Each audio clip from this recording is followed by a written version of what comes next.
소개받은 이정은인데요.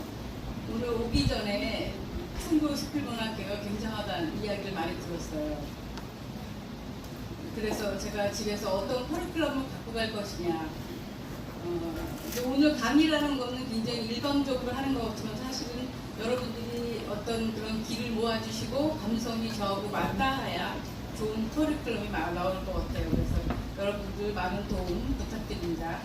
그다음에 그럼 오늘 언어와 사회의 땅 그곳으로 이제 출발해서 그곳이 어디인지 한번 알아보도록 하겠습니다. 그다음에 그 초록색으로 지금 프린트된 여기에서 만드신 거에서 프롤로그 먼저 보겠습니다. 제가 언어와 사회의 땅이지 그 네이버 블로그 그 표지에 있는 제목인데요. 오스카 와일드가 이렇게 말했네요. Thought and language are the artist's instrument of art. 작가에게 사유와 언어는 예술의 도구이다. 제가 언어와 사유에 관하고 할 줄 알고 오스카 와일드가 척하는데 이런 말을 했네요. 더블린의 작가죠. 그리고 이제 그 유미주의의 굉장히 문장이 아주 미가 머린 문장을 쓰는 작가입니다.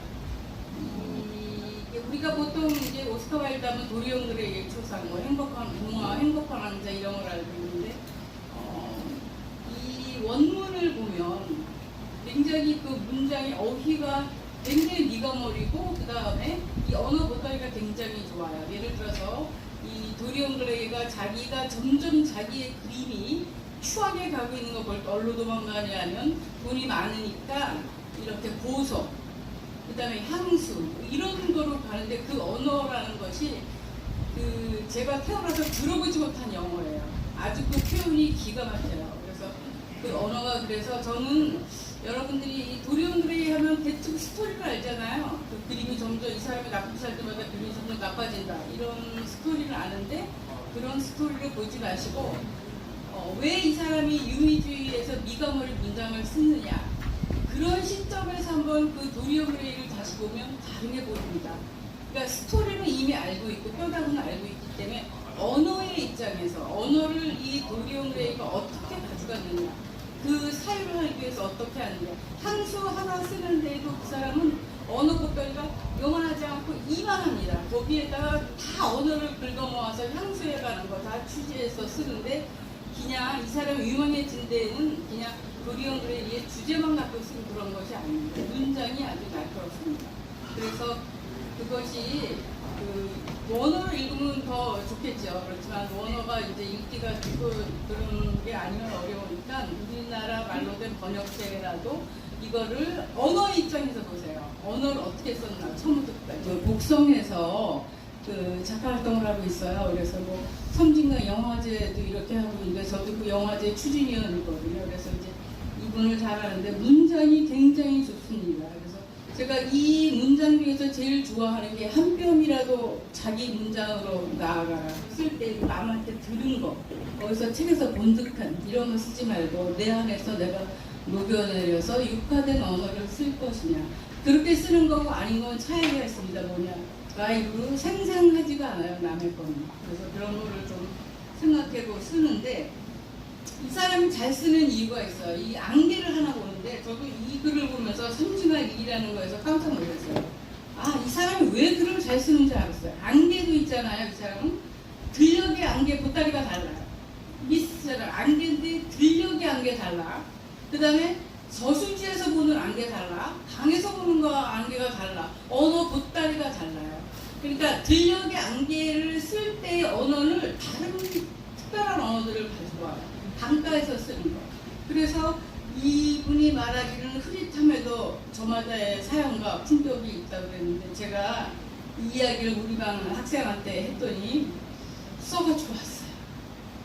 이 안개가 그런데 시골에서 산 사람인데 안개를 이렇게 틀리게 봤대요. 그래서 써가지고 왔는데 어떻게 썼냐면 안개가 틀린 거마다 그걸 인생에 비유해서 자기가 지금 62인데 62까지 올 때까지 인생의 여정과 안개의 흐릿함의 차이 강가의 안개 어느 날 집에 도착했는데 집에서 이렇게 그 밥을 짓는 굴뚝에서 이렇게 하는데 그때의 집을 감싸고 있던 안개 그 다음에 이제 그 군대 생활할 때에 앞이 보이지 않는 아주 이렇게 짙은 안개 이런 걸 가지고 글을 썼는데 정말 잘 써왔어요. 그러니까 이게 제가 15명한테 말했는데 한 명 써왔어요. 그거는 자기가 제가 이따가 말하겠지만 자기한테 찔리는 거, 제가 말하는 걸 듣고 가슴에서 찔린 사람 그 사람 하나밖에 없는 거예요. 우리가 그런 거를 롤런 바르트가 품코스튬이라고 하는데 좀 이따 설명드리겠습니다. 그래서 잘 쓰는 이 사람 참 글을 잘 쓰네 이유가 있어요. 언어 보따리가 달라요. 언어 보따리를 열심히 그 보따리마다 다 채웁니다. 그 언어들로. 그래서 각기 특색 있고 개성 있는 문장을 하게 되죠. 그래서 이제 평론가 오인수 선생이 이제 요새 굉장히 뜨는 평론가죠. 근데 영어로 이거 제저레이트라고 너무 이렇게 과장된 심하게 말해요. 그래서 아무튼 독설이 가득한 문장을 하는데 70%는 너무 막무가내요. 그래서 제가 이 말을 굉장히 좋아합니다. 매혹이란 말을 좋아해서 제가 이걸로 들었었는데, 매혹이라는 게 영어로 어트랙티브 이런데 이태리 말로 아트라티보 합니다. 스페인어 말로 아트라시옹 합니다. 말이 굉장히 다르죠. 제가 너무나 매력적인 말이라서 이거를 다 언어로 이렇게 찾아봤더니 그러네요. 그래서 글쓰기란 언어를 매혹 아래 두는 것이다. 근데 그 매혹은 어디에 있느냐? 매혹이 있는 글을 읽을 때 그는 이미 매혹의 글을 쓰고 있는 것이다. 그러니까 이 말은 매혹이 가득 찬 글을 읽지 않는 한 우리는 매혹에, 심하게 말하면 매혹의 글을 쓸 수 없다. 이렇게 말할 수 있습니다. 그래서 이렇게 읽을 때 그 밑에 보면 그럼 누가 글을 쓰느냐?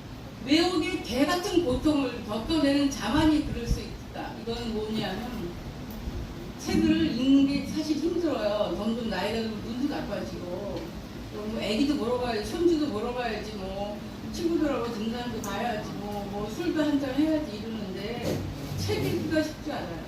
여러분 한번 생각해 보세요. 한 달에 자기의 용돈이 만약에 50만 원이다. 그럼 나는 50만 원에서 책 한 달에 몇 권 사느냐? 저는 작가들처럼 책 안 사는 사람 처음 봤어요. 작가들이 책 제일 안 삽니다. 그리고 등단하면 자기가 작가라고 생각하고 책을 안 읽어요. 그래서 책을 안 읽으니 우리가 책을 만드는 사람들이잖아요. 그런데 책을 안 읽으니 누가 읽겠습니까? 우리도 안 사보고 우리도 안 하는데 커피값은 2만 원짜리, 15,000원짜리 망고빙수 호텔에서 5만 원짜리도 먹는데 책은 안 삽니다. 책을 사고 이 매혹의 개 같은 것도 그냥 매혹적인 책일수록 어렵습니다. 읽기가 어려워서 정말 그런 고통을 겪어낸 자만이 글을 쓸 수 있다. 그러니까 우리가 그냥 아유 나 안 읽어도 나는 인생의 경험 많아 쓸 수 있어. 이렇게 현상이 안 좋아하면 이분이 너무 심하게 말했죠. 클리셰의 노예가 된다. 그러니까 진부한 것, 그냥 맨날 보는 거, 상투적인 것 이런 거에 노예가 될 건 아니라 더 심하게 말했죠. 모든 그런 정신은 문학의 적이다. 우리가 문학을 하려고 모인 사람들이지 않습니까? 근데 우리가 그런 클리셰에 있는 그런 정신을 가지고 책 한 줄 안 읽고 그 다음에 커피는 비싼 거 마시고 이러면서 글 쓰는 작가들이 책을 안 읽을 때 어떻게 됩니까? 그냥 뻔한 거 자꾸 쓰게 되면 그것이 문학의 적이다. 문학을 하려고 모였는데 문학의 적이 될 수는 없지 않습니까? 그래서 이분이 심하게 말했지만 저는 이 구절을 좋아합니다. 그래서 책을 읽게 되고 제가 요번에 낸 독서에서 이 카프카와 함께 빵을 먹는 이유가 책을 220권 읽고 쓴 책입니다. 그래서 그 220권의 책 중에서 어떠한 귀절을 읽어 읽든지 어떠한 낱말이 나한테 영향을 미쳐서 내가 논문, 시로 하나 쓰고 산문, 수필로 하나 썼습니다. 그렇게 쓰게 되는 영향이요. 이거는 책을 읽었기 때문에 책을 안 읽으면 절대 쓸 수 없는 것들입니다. 한번 사보시면 그걸 알 수 있을 것 같습니다. 그 다음에 이제 제가 제일 좋아하는 카프카. 제가 오늘 여러분이 제가 이거 한다고 그러니까 원고를 달라고 그러시더라고요. 강의하면서 보냈죠. 제가 패를 절대 다 보이지 않습니다. 다 보여드리면 집에서 그 책 읽으면 되십니다. 안 오셔도 돼요. 그런데 제가 왔는데 제 앞에 제가 듣기에 굉장한 분들이 많이 오셨다 해서 얼마나 좋은 얘기 많이 들으셨겠습니까? 그래서 그런 얘기를 하지 않고 저는 실제적인 이야기를 좀 해보려고 합니다. 그래도 저는 좀 듣기가 그러실 수도 있어요. 왜 그러냐면 이게 지금 카프카가 말하기를 항구는 측은 우리 안에 얼어붙은 바다를 캐는 도끼여야 하는데 저는 여기서 도끼는 뭐 우리가 그 제가 학생들 할 때 금도끼, 은도끼, 플라스틱 도끼, 나무 도끼, 뭐 사랑의 도끼까지 다 씁니다. 왜 쓰겠습니까? 이게 중요한 거죠. 우리 안에 얼어붙은 바다. 우리 안에 얼어붙은 바다에 대한 체크포인트 뭐냐면 제가 10개 해왔는데 이 10개 한 것 중에서 자기는 과연 몇 개에 걸리나. 내가 여기에서 몇 개 정도를 하고 있느냐. 하나도 안 하고 있으면 꽁꽁 얼어붙은 의식의 바다입니다. 한 2-3개 하면 그래도 좀 낫고 5-6개 하면 제법 이렇게 얼어붙지 않고 이렇게 녹아있는 해빙의 그런 게 되겠죠. 의식이. 그래서 한번 찾아보겠습니다. 버닝프리고라는 그런 효과에 따른 많은 사람들이 말이에요.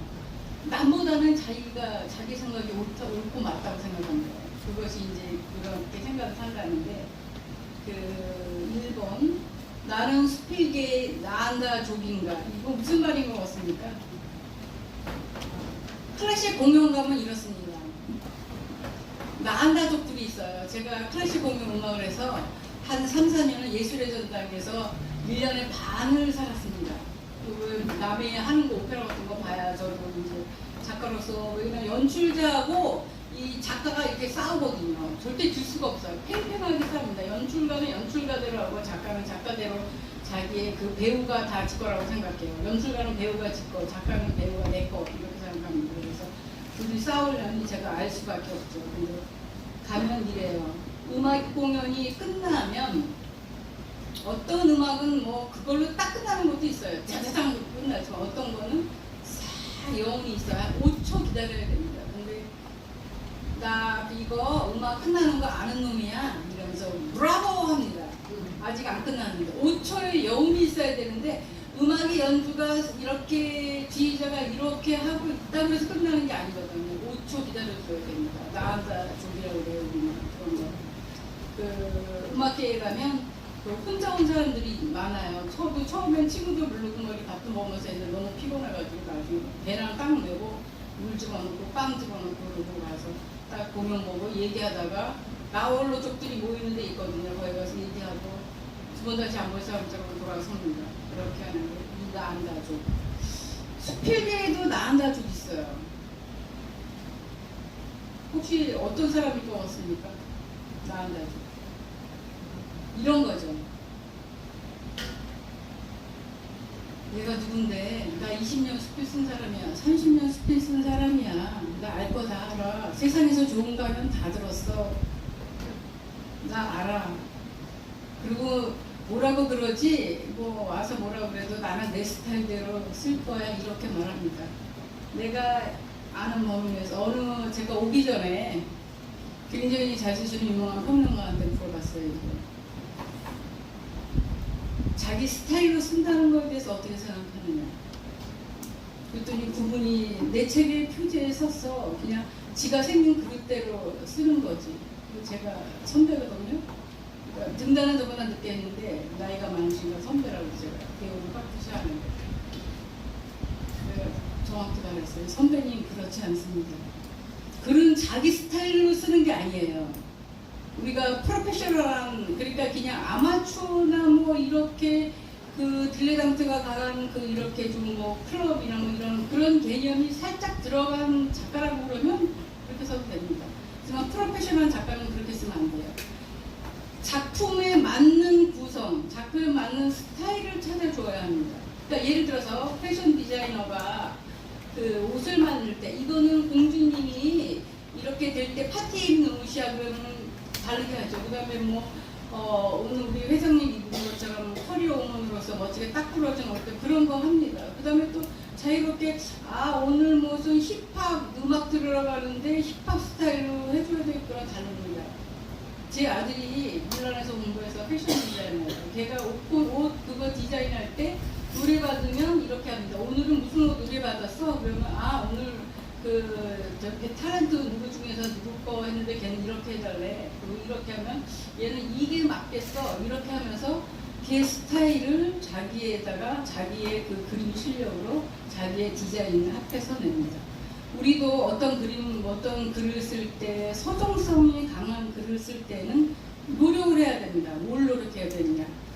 분위기, 집 분위기를 서정적인 분위기로 만들어야 돼요. 그래서 음악도 좀 달달하고 약간 슬픔도 있고 뭐 러시아 음악 같은 거 미디어 굉장히 서글픈 게 많지 않습니까? 그런 걸 쓰면 점점 더 우리가 안에 이모션이 없어요. 감성이 메말라 있는데 그거를 끄집어내려면 음악의 힘이든지 그림이든지 뭐래도 영화라도 해가지고 이거를 끌어올려야 됩니다. 그래야 그런 거를 쓸 수가 있고 약간 논조가 강한 거를 쓸 때 음악도 약간 뭐 베토벤 운명 같은 거든지 뭐 이런 에브레이커 이런 거 좀 들어가지고 이제 이렇게 분위기를 좀 이렇게 뭐 차오벨라 같은 거 이렇게 뭐 굉장히 이렇게 프로파간다 강한 음악들 군중이 아주 이렇게 군중 목신을 할 수 있는 이런 음악들 이런 거를 틀어서 분위기를 만들어야 돼요. 노력해야 돼요.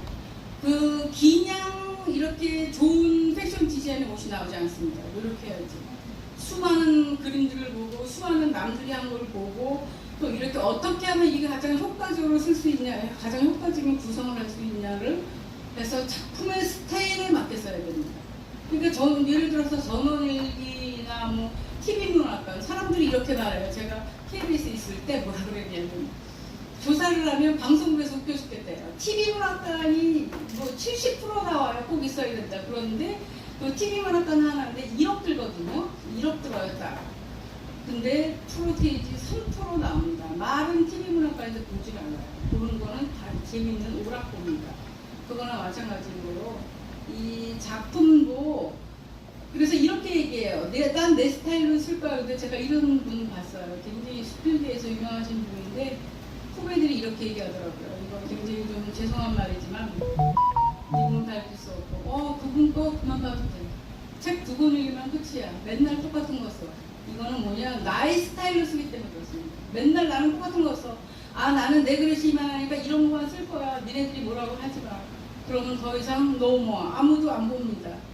그래서 새로운 글을 쓰고 생생하게 살아있으려면 작품에 맞춰서 작품 용언하는 거.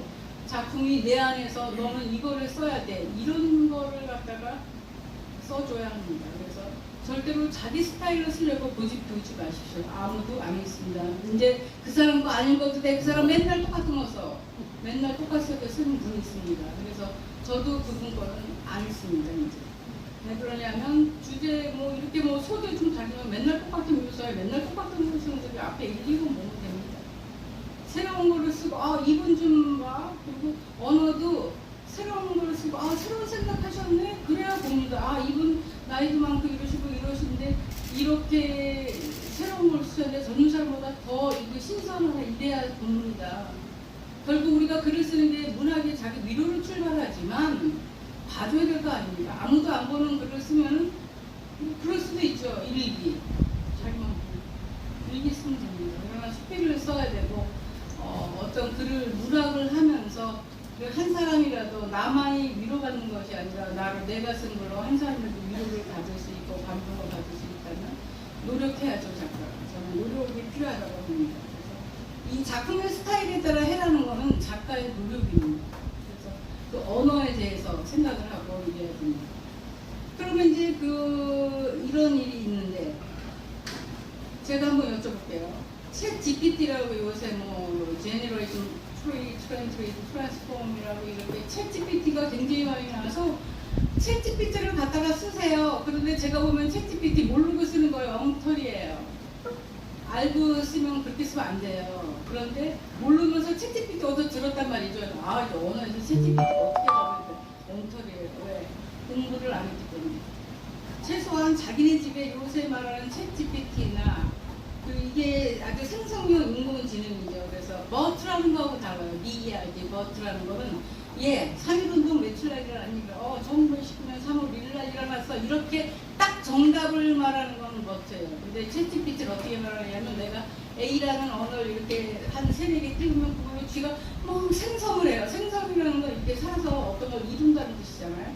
막 움직여요. 그런데 얘가 뭐가 문제냐면 그것만 하면 돼요. 그것만 하면 돼요. 얘가 자기네끼리만 발전을 해가지고 예를 들어서 기자가 기사를 써서 1000자를 넣는다 그러면 자기가 그것을 요약을 해요. 200자를.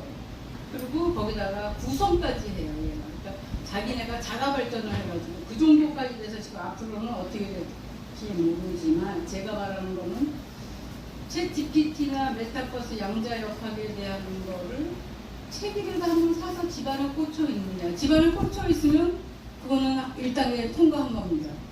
근데 하나도 꽂혀 있지 않고 자료도 없이 그냥 어디서 챗 GPT 들었으니까 나도 써본다. 뭐 근데 그런 게 있었으니 위험하다. AI하고 챗 GPT하고 다릅니다. 똑같이 쓰시면 안 돼요. 그런 거 보면 아는 사람이 웃습니다. 그럼 속으로 망신당하는 거죠. 그래서 그런 거에 대해서 한번 책이라도 안 보시더라도 갖다 놓으면 그게 힘이 됩니다. 그 다음에 문학 웹진 3번.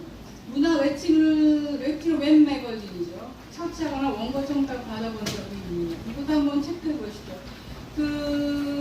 제가 인터넷상에서 웹진을 님이라고 만해재단에서 하는 그거에 웹진 웹 매거진을 하고 있습니다. 편지를 보고 있는데 1년에 12개의 수필가들을 추천합니다. 그리고 그러니까 추천해서 원고 청탁을 제가 하고 발간사를 쓰는데 제가 오늘 여기 충북 수필에 와서 때 2년을 맺게 돼서 제가 12개 중에서 한 티켓을 매년 충북 수필가 협회에 수필 어느 분이 될지 모르지만 원고만 좋으면 근데 이거는 아무나 상관해서 원고가 좋아야 돼요. 약간 젊고 싱싱하고 그래서 하면 제가 티켓을 하나 여기에 드리려고 하고 있습니다.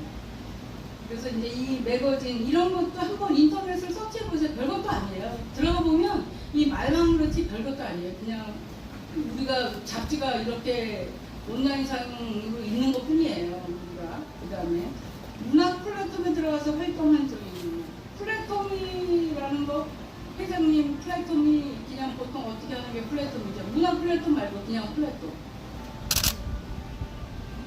기차가 플랫폼인데 기차표 사고 들어가면 누구나 플랫폼에 들어갈 수 있잖아요. 문학 플랫폼도 똑같아요. 이 문학 플랫폼들 하는데 제가 월 2만원 내고 문학 플랫폼을 지금 하나 하고 있는데 2만원 내고 그냥 합니다. 그러니까 누구든지 거기에 뭐 남녀노소 뭐 어떻게든 와서 합니다.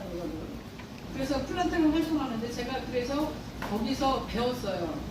그래가지고 벤치마킹을 해가지고 제 클래스 학생들한테 그걸 가르치고 있습니다. 어떻게 하느냐.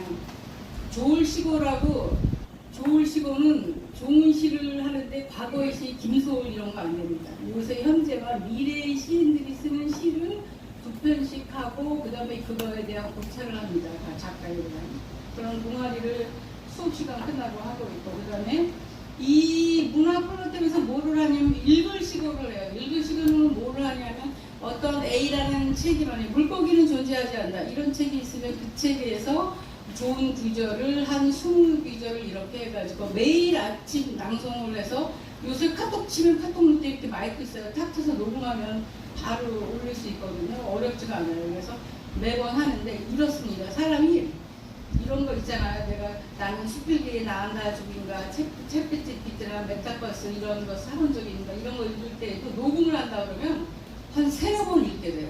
왜 그러냐면 본능적으로 사람은 자기가 좀 낮게 읽고 싶거든요. 막 버벅거리면서 양자역학 둥둥이 이러면서 이렇게 틀리게 하기 싫어요. 사람들이 본능적으로 하기 때문에 그거를 잘 읽으려고 3-4번씩 읽습니다. 그러니까 자연히 그 문장을 이렇게 소화하게 됩니다. 그래서 이 문학 플랫폼에서 그런 걸 하고 있고 그 다음에 쓸시고가 있어요. 쓸시고는 뭐냐면 필사. 똑같은 문단을 주고 필사를 시켜요. 똑같이 쓰는 건데 그 낭송하는 거를 들어보면 그 낭송이 사람마다 이 목소리가 달라가지고 다른 이야기를 듣는 것 같아요.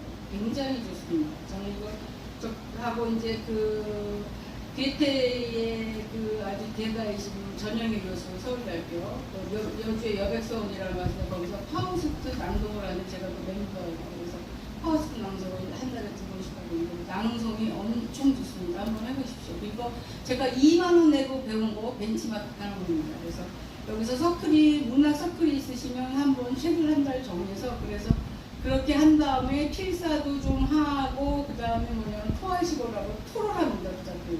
한 달에 한 번. 그러면 최소한 한 달에 한 권의 책을 동인해서 읽게 되는 거죠. 문학 플랫폼 별거 없습니다. 그거 합니다. 그거. 그런데 요란하게 막 모읍니다. 뭐가 있는 것처럼 모아가지고 이제 뭐 낭독도 하고 필사도 하고 토론도 합니다. 이러면서 하는데 이것밖에 없습니다. 그러니까 제가 괜히 2만 원 내지 마시고, 그래서 여기서 문화 서클 하시는 분 있으면 동아리 하시는 분에서 한번 해보십시오. 그리고 모르시면 저한테 전화 주세요. 제가 언제든지 자다가도 일어나서 알려드리겠습니다. 그래서 이런 거 4번까지 했는데 하나도 아직 안 올리셨나요? 그 다음에 5번째. 새롭고 신선한 언어 발굴을 위해 젊은 미래 세대의 시집이나 소설을 한 달에 1번, 2번 이상 읽거나 책을 산 적이 없습니다. 이렇게 말씀하세요. 아이고, 언어가 생각이 안 나고 자꾸 까먹고, 아이고, 쓸 말이 없어. 왜 쓸 말이 없습니까? 언어 보따리가 비어있으니까 그렇죠. 언어 보따리에다가 책을 읽을 때마다 집어넣어 보세요. 언어를. 그럼 보따리가 커지면 제가 이렇게 말합니다. 보따리에 있는 언어들이 있잖아요. 밤새 우리가 왜 와인이나 이거 술 같은 거 숙성돼가지고 하고 콩나물 물 주면 밤새 자라잖아요. 언어가 지네들끼리 연애질해요. 제가 그거 확실히 아는데 언어를 막 집어넣으면 밤사이에 연애질을 해가지고 자기네가 제목 이런 거 딱 정하고 있어요. 아침에 일어나면 제목이 딱 떠올라요. 그거 밤새 제 무의식, 제 안에 있는 이 심장과 머릿속의 무의식이 계속 돌면서 자기네끼리 연애질하고 뭐 싸우기도 하면서 언어를 찾아냅니다. 그래서 그 아침에 제목을 찾을 수 있습니다. 그리고 신선한 언어를 찾을 수 있습니다. 들어가지 않는데 절대로 나오지 않고 언어는 빈약해집니다. 그래서 이렇게 시, 제가 그 가만히 기린을 바라보았다 굉장히 짧은 그 에세이인데 그거 있는데 시집 200권 읽고 썼습니다. 왜? 언어를 모읍니다. 방송국에서 원고 막 내라고 난리예요. 근데 다 썼는데 못 냅니다. 왜? 제목이 쩍 달라붙질 않아서. 그러면 제가 뭘 하냐면요. 서점을 갑니다. 서점에 서서 그거 돈 많이 드니까 다 서서 봅니다. 그래서 계속 그냥 넘겨요. 언어가 눈에 뭐 이해하지 못하든 하다 보면 딱 걸리는 데 있거든. 그렇게. 근데 그것도 안 되면 그 다음에 걷습니다. 계속 걸어 다닙니다. 그러다가 어디에 물가에도 앉으면 딱 떠오르는 제목이 있으면 그거 서서 보냅니다. 왜 안 보내냐고 그러는데 다 썼는데 보낼 수가 없는 거예요. 제목이 안 붙은데 어떻게 보냅니까? 그러니까 이제 이것처럼 우리가 이게 저는 이렇게 생각해요. 그 언어라는 게 뭐 우리가 서울시도 좋고 뭐 다 좋죠. 김건희 씨도 뭐 와사도 좋고 다 좋은데 그거는 그들의 시대입니다. 우리의 시대가 아니에요. 우리는 우리 시대의 언어를 찾아야 됩니다. 그들의 거는 그들의 시대에 맡겨버리십시오. 그 언어를 찾아오지 마세요. 그들한테 맡겨버리고 줘버리세요. 우리는 우리 시대의 언어, 그 다음에 앞으로 미래에 쓰일 미래의 언어를 찾아야 됩니다. 그래서 그 미래의 언어 가지고 써야 생생합니다. 남보다 한 발자국 가려면 그 시인들이 말이에요. 그냥 쓰지 않아요. 한국 시인은 굉장히 상징과 비유, 이게 축약이 굉장히 강한 글의 종류라 언어를 아주 우리 어떻게 보면 수필가보다 더 아주 시리어스하고 예리하고 디테일 있고 날카롭게 부릅니다. 그래서 제가 위선한이라는 80살 된 분이 시를 썼는데 깜짝 놀랐어요. 뼈를 쪼개서 빠개서라도 그 안에 사랑을 집어넣고 싶다. 이런 글을 어떻게 82살에 분이 쓰시겠습니까? 제가 처음에 쓴 카프카에 나온 최문자의 시 사랑이 밖에서, 사랑은 왜 늘 밖에서 서성거리나. 전 그거 읽고 젊은 사람인 줄 알았어요. 82살에 그 혁성대학교 총장인 거로 뭐 하시는 분이 시인이시네요. 그 글이 저는 굉장히 사랑에 치여서 뭐 온몸에 멍이 든 그런 사랑을 하는 건 줄 알았더니 그건 아니더라고요. 그런데 그렇게 82살에 그 연배가 높으신 분이 제가 약이 올랐어요. 아, 이런 분도 이렇게 쓰는데 나는 뭐하나? 나는 나이가 그분보다 몇 살이야? 15살인가 뭐 이렇게 어린데 이런 시연을 못 쓰는 겁니다. 그래서 제가 다시 책을 넣고 카프카 하면서 다시 또 200권을 사지는 못했어요. 그래서 서점에 가고 어떻게 했냐면 그 책방에 들어가면 미리 보기가 있어요. 미리 보기 거를 300과 200몇 개를 봤어요. 우리는 다 사모을 수가 없잖아요. 미리 보기 하면 최소한 한 10개씩 나오니까.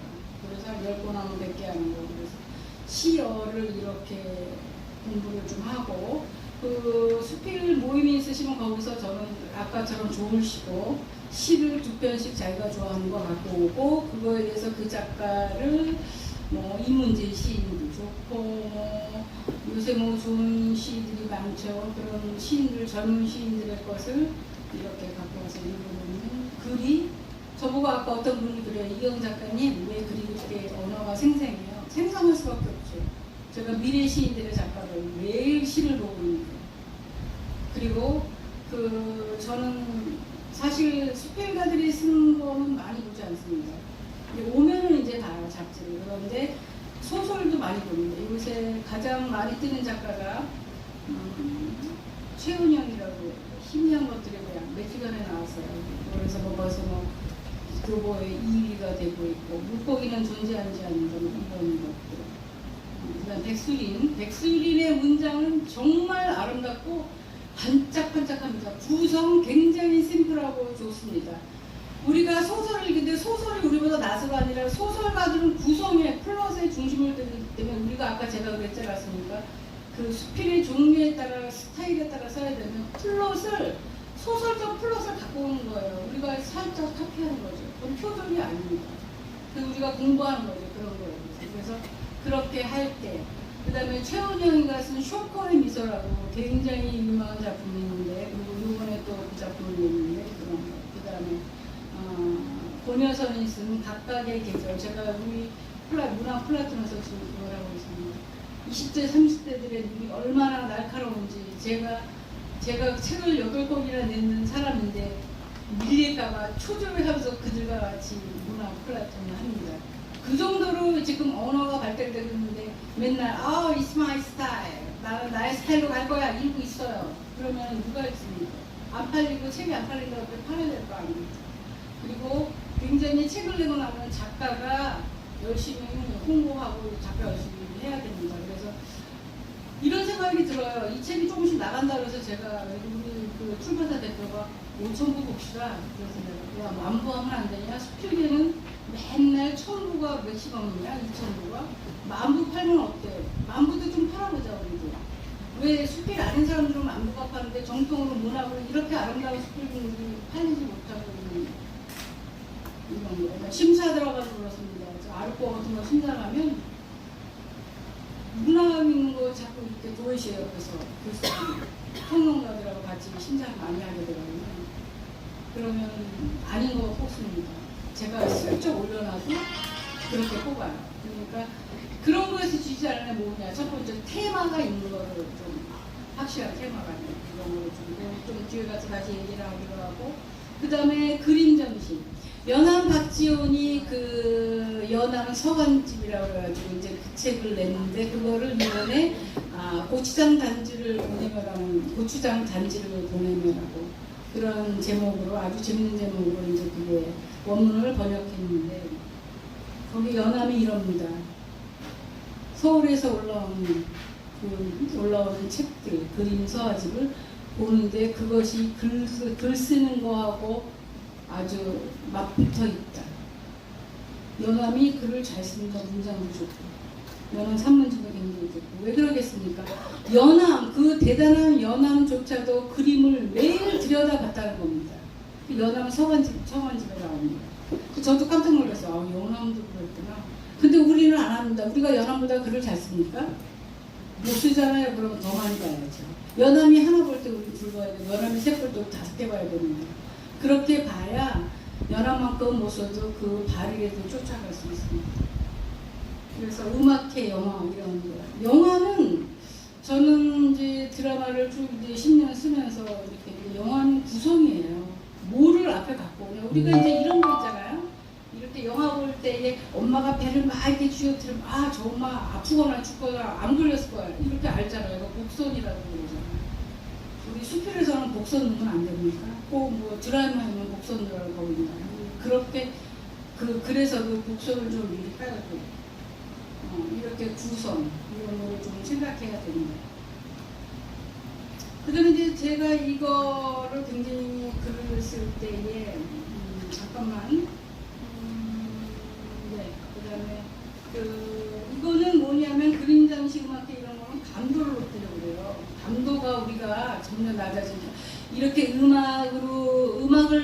들었을 때와 그림을 봤을 때, 영화를 봤을 때의 그 감도가, 이 감도의 색채가 달라요. 영화를 볼 때하고 이렇게 다르거든요. 그래서 그런 걸 보려고 그러는데, 저는 지금 이 7번 반전의 미학, 이거 정말 신경 써야 됩니다. 예를 들어서 글을 다 썼어요. 순차적으로 글을 이렇게 저렇게 썼는데 한 번 치는 겁니다. 뒤통수를 촌철살인의 문장으로 반전의 미학, 수필은 반전의 미학이 없으면요 시시kok적해요. 그냥 맨날 일상얘기 쓰는 거지, 수필은 일상얘기 쓰는 거 아닙니다. 수필은 사유가, 그거 일상얘기 쓰는 거 사유가 들어가지 않은 문장입니다. 반전의 미학이랑 이런 거죠. 나는 그것 때문에 나의 영혼이 훔쳐졌다고 생각했지만 거꾸로 나의 영혼이 나를 훔쳤다. 이렇게 문장의 반전이 있는 거, 생각의 반전이 있는 거. 이렇게 순차적으로 가는데 거꾸로 생각해 보는 겁니다. 거꾸로. 반전의 미학을 위해서 이거 어떻게 해야 되냐면 그냥 안 나와요. 집에서 자다가도 야, 거기 문장 어떻게 하면 반전의 미학으로 이거를 한번 후려칠 수 있을까? 후려치고 등짝을 쳐야 사람들이 감동을 받습니다. 그렇게 가슴을 치지 않는 문장을 누가 좋아하겠습니까? 저도 뭐 잘하지는 못하지만 그렇게 하려고 노력합니다. 반전의 미학을 항상 생각해서 집안에 들어있다가 화장실에 가더라도 남편 손잡고 있다가도 그 반전의 미학은 나는 이렇게 해야 되는데, 그럼 제 남편이 글 쓴 거 보면 나랑 같이 있었는데 너는 그때 어디 있어? 너희 영혼은 어디에 있었느냐? 다른 사람하고 있었네? 이렇게 얘기하는데 저는 그때 다른 생각했거든요. 그 문장은 반전 어떡하지? 반전을 써야 되는데, 반전을 항상 생각해서 내가 이렇게 썼는데 이거를 뒤집을 것이 무엇이냐, 뒤집는 문장이 무엇이냐 할 때의 문장이 라이브 있고 생생합니다. 그런 것이 없으면 그냥 우리가 말한 아까 오미석 선생님 톰과 얘기한 좀 클리셰가 강해요. 클리셰가 하다는 것도 이게 진부한 거고, 아까 쟁반 같은 두문들이 제일 진부한 거예요. 그래서 뭐 조금 나면 뭐 내 마음을 헛소리 이 정도시고. 그 다음에 이거 해보신 분 있는지 모르겠어요. 자기 수필을 아니면 타인의 수필을 하루에 한 번 정도 낭송한 적이 있나요? 자기 원고 쓰고 나서 쭉 읽어보십시오. 조사 이런 거 다 걸립니다. 읽으면서 걸리는 거 그거 잘못 쓴 거예요. 고쳐야 돼요. 그래서 저도 학생할 때 고쳐보고 얘 꼭 읽어봐라 그래서 눈 땄습니다. 그리고 걔가 있는 거 들어보면 그거 걸려, 거기 고쳐야 돼. 거기 고쳐야 돼. 이렇게 말합니다. 자기 거, 그렇지 않으면 녹음해서 한번 들어보세요. 자기 수필을. 굉장히 좋은 방법이에요. 녹음해서 들어보면요, 자기가 어디 잘못됐는지 저절로 알아요. 그럼 거기만 고치면 돼요. 그 다음에 언어를 위한 사유, 나는 이 언어 말고 좀 다른 거 쓸 수 없을까? 그것밖에는 이 세상에 어휘가 그렇게 많은데 나는 겨우 거기서 언어 3개 건져가지고 그 3개 언어 사이에서 왔다 갔다 하는 건 파라타, 푸르다, 프리끼리 하다, 이 3개 가지고 겨우 이렇게 하는 거예요. 좀 생각해 보는 거죠. 그래서 언어에 대한 사유를 많이 하는 사람하고, 근데 이건 또 그래요. 언어가 달랑 3개밖에 없는데 사유하는 거고 한 1000개 있는데 사유하는 거고 다르거든요. 언어를 좀 모아야 돼요. 그다음에 이거 굉장히 반대하는 건데, 동영상 하루에 몇 번이나 보시나? 이거에 대해서 좀 생각해요. 동영상 많이 볼수록 글이 멀어집니다. 동영상 귀가 잘 안 들리고 눈도 아프고 그래서 동영상 들어. 동영상 우리가 귀가 2개 잤으니까 들으면 나가라고 귀가 들립니다. 마음에 흔적으로 남지 않습니다. 귀를 들으면. 그래서 책을 구원합니다. 아까 오민석 평론가님이랑 말씀드렸습니다. 매력 있는 책 뒤에 매력 있는 글이 숨어있다. 여러분 답이 딱 나와 있잖아요. 매력 있는 글을 읽으면 그 글을 이렇게 끄집어내올 수 있어요. 그런 게 답이 10개가 있는데 그걸 우리가 안 하는 겁니다. 그거를 좀 하면 언어가 좋아집니다. 그래서 이제 이렇게 10개, 그 다음에 근데 아까 제가 오면서 그 얘기를 들었는데 이렇게 얘기를 해요. 저도 이제 분야가 이제 드라마, 지금 쓰고 있는 거 연극 대본이거든요. 그래서 그거는 굉장히 언어 보따리가 스피하고 완전히 달라요. 세상에서 지독한 말이라는 말은 다 쓰고 있어요 제가. 그래서 야 언어가 어떻게 저보고 아니 드라마 그거 독서 에세이 쓰다가 어떻게 그 드라마 연극대본 써요. 그래서 내가 독백 모노로그 쓰고 있거든요. 그래서 40개 쓰면 3개 나오는데 저는 28개 썼습니다. 그래서 독하게 쓰고 있어요. 언어가 보따리가 달라요. 예, 드라마 쓸 때에 창고에 가서 골라와요. 드라마 이렇게 써있는 거 골라와서 쓰면 됩니다. 수필이라고 쓰는 언어들 모아가지고 와서 쓰면 되고, 그 다음에 독서 에세이 쓰면 책 많이 그런 거 갖다가 쓰면 됩니다. 그런데 제 후배가 인터뷰어예요. 그러니까 이거 인터뷰하는 사람인데 수필이 영 안 돼요. 그러면서 내가 그걸 왜 못하니, 인터뷰는 예를 들어서 해보자. 인터뷰는 선생님 이거 이렇게 그 오늘날의 이 수필에 대해서 어떻게 생각하십니까? 그러면 수필이 어쩌고 저쩌고 수필로 써보자. 오늘날의 수필은 어디로 가야 할지 그 방안을 모르겠다. 나도 그 와중에 있어서 수필을 단 한자도 쓰지 못하고 있다. 이렇게 쓰면 수필이잖아. 언어 방해잖아요. 그래서 너 그거 구라뻥이야. 네가 쓰기 싫으니까 안 쓰는 거지, 언어가 딸려가지고 못 쓰고 방향이 다르고 종류가 달라서 못 쓰는 것이 아니야. 네가 아니야. 그랬더니 한 10초 있다가 사실이 맞아요. 구라친 거죠. 제가 그거 모르는 사람이니까 구랍니다. 그리고 자기가 쓰지 못하니까 그렇게 말하는 거예요. 안 하고 있습니다. 그냥 핑계 대는 거죠.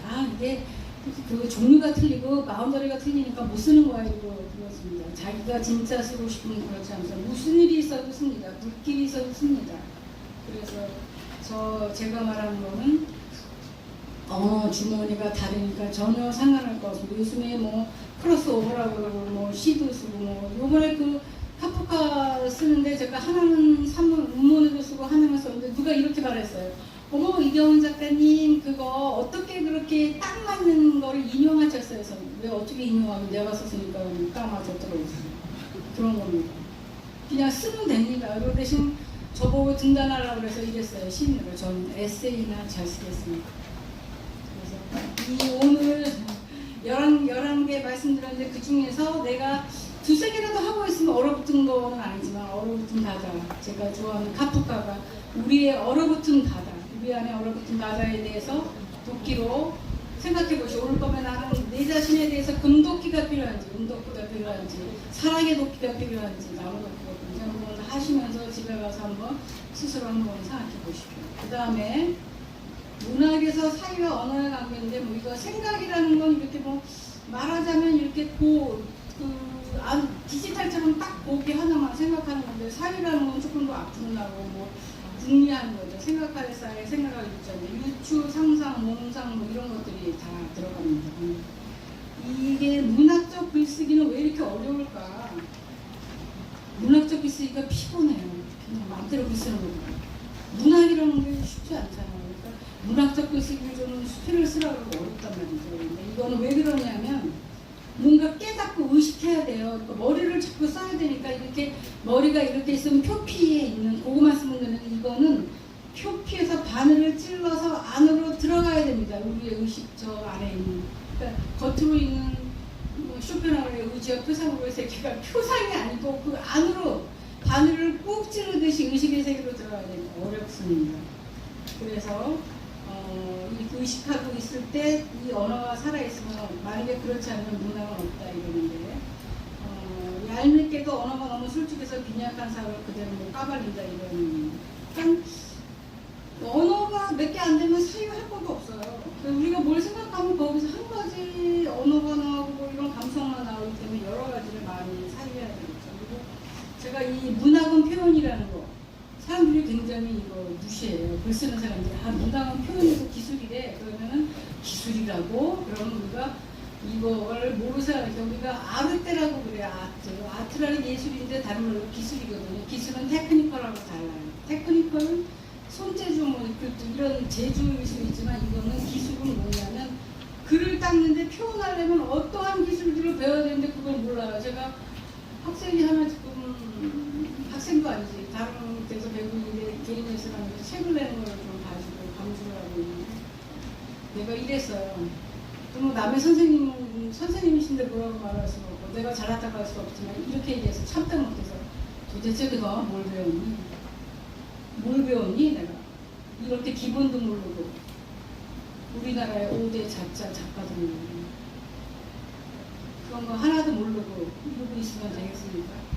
그래서 이제 그런 기술의 단계에서 기초 어떤 문장, 표현 단어 이런 거를 좀 하고 그다음에 자의식의 가짐을 하는 건 나는 다 도대체 누구인가 나에 대해서 한번 좀 스스로 깨달아보는 거 그런 게 없으면 그냥 아마추어예요. 그냥 대충 하듯이고 귀찮고 뭐 이유가 많죠. 오늘은 이렇고 내일은 저렇고 이유가 많아서 못했다 이렇게 하지만 그거는 글을 일순위에 놓지 않기 때문에 그렇습니다. 그래서 근데 이제 사실은 저도 고백하건데 제가 맨 처음에 책이 내 안의 길인데 뭐 좋다는 사람도 있지만 사실 그때 제가 잘 알지도 못하면서 말이에요. 언어가 빈약해가지고 삶과 주인이고 인생 뭐 이런 얘기 막 했어요. 지금 보면 부끄러워 죽겠어요. 다 거둘 수가 없고. 근데 그때 당시로는 그게 최선이고 최고였거든요. 저의 뭐 지금 다시 돌아가도 못 써요. 그래서 제가 그때 당시 최선이었지만 지나면서 야 이거 갖고 안 되겠구나 언어 못다를 해서 책을 더 읽어야겠다. 근데 책을 읽는데 그냥 눈으로 그냥 나 이 책 읽었어 그래 그것이 아니고 책을 씹으면서 사유하면서 읽는 겁니다. 아까 제가 도리온 그레이 다시 한번 읽어보세요.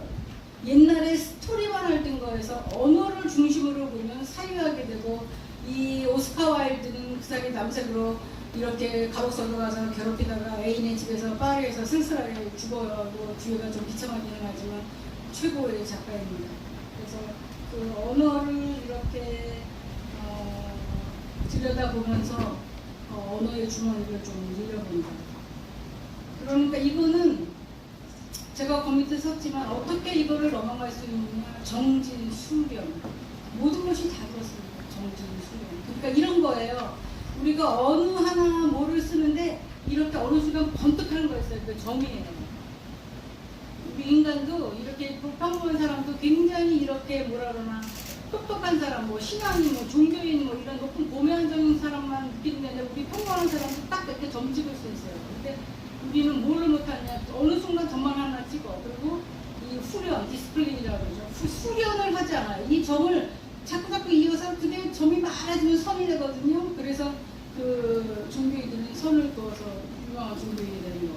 우리는 점을 하고 어느 날 깨달았어. 의식을 했어. 그러면 그걸로 끝나죠. 그래서 정진하고 수련을 안 해요. 수련을 합니다. 종교계나 글 쓰는 사람이랑 똑같아. 아까 우리 그 김영래 그 부의장님 말씀하신 것처럼 베토벤의 음악을 하려면 베토벤이 되어야 되고 우리 글 쓰는 사람들 그 사람이 뭐 음악은 뭐 이렇게 이제 저 너머의 세상까지 저 우주 너머까지 보는 게 작가라고 생각하고 그 중에서도 저는 수필가라고 생각합니다. 수필가는 자기의 내면을 미친 듯이 들여다봐야 돼요. 거기서 드러내는 것을 끄집어내서 써야 되는 작가입니다. 그렇기 때문에 어느 것보다도 수필가라는 거에 자긍심을 갖고 있습니다. 그다음에 언어의 단계가 어떻게 나뉘느냐 법문 중은 안문이라고 하는데 이게 법문이라는 거는 저는 이거 학생들한테 말해요. 그냥 나는 파랗다 이렇게 그냥 물었다 이렇게 말해요. 그런데 중문은 그거보다 메타포가 좀 있어요. 의미가 좀 있다는 거. 나는 파란 하늘 봤더니 좀 슬펐어. 이런 거. 안문이라는 거는 나는 하늘이 파랬어. 나는 뭐 슬펐어 뭐 이거 하는 거는 그런데 피카소의 청진시대가 생각나거든요. 청석들 생각났다. 이런 거죠. 그런 이야기들을 좀 이렇게 좀 집어넣어서 좀 세게 손톱 발톱까지 보는 거죠. 그래서 이런 점이 있었어요. 누가 제목을 제가 편집 주방할 때 까르페 디임이라고 써요. 아무도 안 씁니다. 그런 거 이제 낡아가지고 너덜너덜 해가지고 이제 걸레로 쓸래나 그런 말이나 쓰지 마세요, 여러분들. 그런데 내가 전화했어. 전 선생, 이 까르페 디엠이란 말이 그렇게 쓰고 싶소? 그래서 그거보다 자기 작품에 이렇게 좋은 제목인데 무슨 제목이 있어요, 선생님? 문득 세상이 숨을 죽였다. 이런 문장이 있었어요. 그 사람이 쓴 것 중에 여행기였는데 그 제목이 인구에 회자됐습니다. 너무 좋은 제목이었어요. 우리가 조금 생각해보면 제가 그 글쓰기 세간에 들어가서 썼지만 내 안에 제목이 있어요. 그 외에 무슨 드라마에 내 안에 너 있어 이렇게 말하잖아요. 또 네 안에 다 제목이 있어요. 그러니까 제목을 좀 더 생각해서 이렇게 겉문에서 문도 못 열고 겉대문에서 이렇게 왔다 갔다 하지 말고 안방까지 들어가는 그런 쩍 달라붙는 언어. 저는 이거를 쩍 달라붙는 언어라고 합니다. 언어가 쩍 달라붙지 않으면, 제목이 쩍 달라붙지 않으면, 서두가 쩍 달라붙지 않으면, 결미가 쩍 달라붙지 않으면 내지 마십시오, 여러분. 자꾸. 그냥 타협하지 마세요. 아니, 대충 이 정도면 80점은 될 거야. 80점짜리 쓰지 마십시오. 끝까지 못 되더라도 계속 노력해서 92점짜리는 내야죠. 80점짜리 내면 안 됩니다. 그러니까 내가 마음에 쩍 달라붙지 않고 미심쩍은데 그거 냅니다. 그러면 다른 사람 모르겠으니까 쩍 달라붙지 않고 미심쩍은데 다 똑똑해서 다 알아요. 그러나 쩍 달라붙는 문장 2개만 넣었어. 그러니까 다 잘할 수는 없죠. 그러니까 서두나 말미에서 쩍 달라붙는 문장이 있으면 그걸로 오케이 해야 됩니다. 쩍 달라붙는 문장하고 쩍 달라붙지 않으면 내지 않겠다. 그런 각오를 쓰셔야 합니다. 그다음에 제가 지금 몇 분까지 할 수 있죠? 아까 늦게 시작하셔가지고. 몇 분 더 할 수 있어요? 네, 마무리할게요. 그래서 이런 이야기들은 제가 썼는데 다 읽어보시면 되고, 제가 사실은 언어 풀기 이거 요거 5분하고 피날레 2분 하겠습니다. 7분에 끝낼 텐데요. 이 언어 풀기 아까 저한테 MIT 졸업하는 내가 글 써왔는데 초 잘난 척하면서 저한테 선생님 커리큘럼이 뭐예요? 이러던 애가 7줄 써왔어요. 내가 그래 그렇게 잘난 척하자 7줄 써왔네. 그런데 그 안에 뭐가 있었냐면 장어, 점, 우주, 불림 이런 게 있어서 좀 쓸만하겠다 그래서 제가 물어봤어요. 근데 이거 저는 선생하고 제자가 있으니까 물어보는데 없을 때는 자기한테 물어보는데요. 그 공간에 들었으니까 지금 기왕기 저는 포함미술관에 사고 제가 며칠 전에 갔다 왔는데 그 공간에 들었으니까 어떻지? 자유롭대요. 자유로움이 형체형이지 않겠네 써보죠. 그래서 형체형이지 않았다. 그 다음에 이제 점이 들어왔는데 점이 반복되는 게 눈이 들어왔어요. 그래서 반복하는 거라는 건 뭐가 떠오르면 일상은 우리가 매번 반복해서 그런 이야기를 했고, 그 다음에 반복이라는 말은 있잖아요. 그 언어의 반향이라는 거 제가 말하는데 우리가 흙이라고 쓰면 백이 떠오르고 슬픔하면 기쁨이 떠오르고 뭐 그런 게 떠오르잖아요. 있다 하면 없다라는 게 뒤에 따라붙어 있어요. 그것처럼 이 반복이라는 건 바리에이션이 있어요. 변주. 우리가 변주곡이라고 하지, 바리에이션. 근데 우리 일상도 똑같은 거 보이지만 매일 다르잖아. 옷도 다른 거 입고 어제 밤에는 파란 거 입고 싶었는데 오늘 아침에 빨간색 옷 입고 나갑니다. 그거 다 변주곡. 그래서 그 다음에 장어만 하는 뭐 이런 거인데 얘가 울림을 썼더라고요. 그래서 울림이 말하자면 공간으로 다가오고 반복해서 나온다. 그래서 공간 뭐 이런 이야기들을 좋아해서 자기가 우주감으로 잠시 있지만 그 공간에서 갔다 온 이야기를 썼습니다. 이 작품이 결국 초에 추천하는 등단작으로 됐습니다. 8줄 써왔는데 저한테 잘난 척하면서 커리큘럼에 뭐라고 했던 학생입니다. 그리고 이제 이거 예문이 제가 사실은 시간이 조금 되면 씌워보려고 했어요, 여러분. 이 83살의 분이 글을 써왔는데 이 뒤에 쓴 거 다 잘라버리고 제가 3줄 남겼습니다. 3줄이 기가 막혔어요. 우리 집 뒤란에 키가 6천이나 되는 감나무 한 가루가 있다. 이 감나무가 저벅저벅 걸어오면서 지팡이를 짚고 있다. 이게 다 뜬금없이 하느님을 심판문을 모셔놓고 100m 달리기 시작을 하자고 말을 합니다. 가짜나 돌다발이 꿈이었다는 겁니다. 회장님, 무슨 언어가 마음에 들어왔습니까? 쓱 들어온 거 없습니까? 못 들어온 저벅저벅. 오, 선생님하고 저벅저벅. 제가 저벅저벅이 들어왔어요. 근데 뭐냐면 저는 저벅저벅이 들어오는 이유가 있어요. 저벅저벅 저기서 죽음이 받고 오는 거 이런 생각이 들어요. 제가 파킨슨 환자거든요. 초기라서 4, 5년 돼서 이제 뭐 이거 작업 활동하는 데는 아무 데도 없지만 약간 좀 불편한 데도 있어요. 그런데 저벅저벅이라는 말, 하늘의 심판관이라는 말을 듣는 순간 겁이 덜컥 나면서 중국의 그 이야기 작품에 귀신이 달려온다라는 그런 영화가 있고 책이 있습니다. 근데 생각이 나면서 가슴이 덜컹했어요. 우선 무서웠어요. 며칠 동안 그런데 그 다음날 제가 한 열흘 지난 다음에 저벅저벅 삶이 다가오는 걸 바꿨습니다. 여기에서 이런 말을 했어요. 어떤 분은 감나무 하는 걸 그분이 노인이 감나무를 앞에 두고 집 앞에 감나무에다 의자 놓고 얘기를 한대요. 그래가지고 막 이런 얘기 저런 얘기 막 이렇게 하고 이런다는데 맨 끝에 제가 이렇게 했죠. 그럼 끝이 어떻게 끝나면 좋겠습니까? 여러분. 아침에 와이프가 가는 거죠. 여보 밥 먹어요. 아침 드세요. 그래서 야 눈을 떴더니 꿈인 거예요. 부모의 입장 충동의 거를 그렇게 써갖고 오셨어요. 그러니까 우리가 지금 제가 이 카톡가가 이런 이야기, 이런 문장 중에서 나는 저벅저벅이 다가오는 거예요. 어떤 사람은 하늘의 심판이야. 어떤 사람은 100m야. 왜 그랬더니 83살 노인인데 100m 하자는 건 너는 아직 생명력이 있어. 너는 젊은이랑 마찬가지야. 이렇게 얘기하는 거 어때요? 사람마다 다 느끼는 게 다르니까. 그래서 우리가 글에서도 이렇게 어떤 느낌, 그 다음에 이런 그 언어를 가지고 생각하는 거예요. 근데 이런 걸 봐야지, 무슨 그 책을 봐야지 언어가 나한테 들어오는 거지 않겠습니까? 그 다음에 이거는 요거 한마디만 해볼게요. 롤랑 바르트가 루시다 까메리아라는 이 발음방에서 스튜디움과 펑크팀에 대해서 얘기해요. 스튜디움이라는 건 스타디예요. 그러니까 뭐냐면 이 작가가 무엇을 하려고 그랬냐를 고스란히 작가의 생각대로 가면서 스타디하는 거고, 펑크툼이라는 건 찌르는 거예요. 작가가 지금 이것처럼 저벅저벅이 이 선생님하고 나하고는 이 베르무슨 파란 베르를 선생님하고 나는 이 저벅저벅이 가슴을 쫙 찔러. 그러면 찌르면 이제 찔리잖아요. 그게 말하자면 펑크툼이죠. 그거를 쓰는 겁니다. 그래서 많은 거를 읽어야 쓰게 됩니다. 이제 제가 마지막으로 한 말씀하고 끝날 텐데, 이 뒤에 거는 그냥 좀 읽어보시면 될 것 같고요. 제가 올해 그 노벨문학상 아니에도 이 작품을 읽고 있었어요. 그래서 읽고 있는데 맨 끝에 이제 저는 평론을 잘 안 읽는데 그날따라 이 뒤에 번역한 사람이 말을 듣는데 신유진 번역가거든요.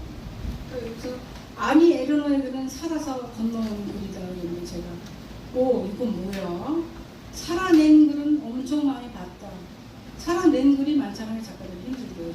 살아서 건너와? 건너오는 거 뭐지?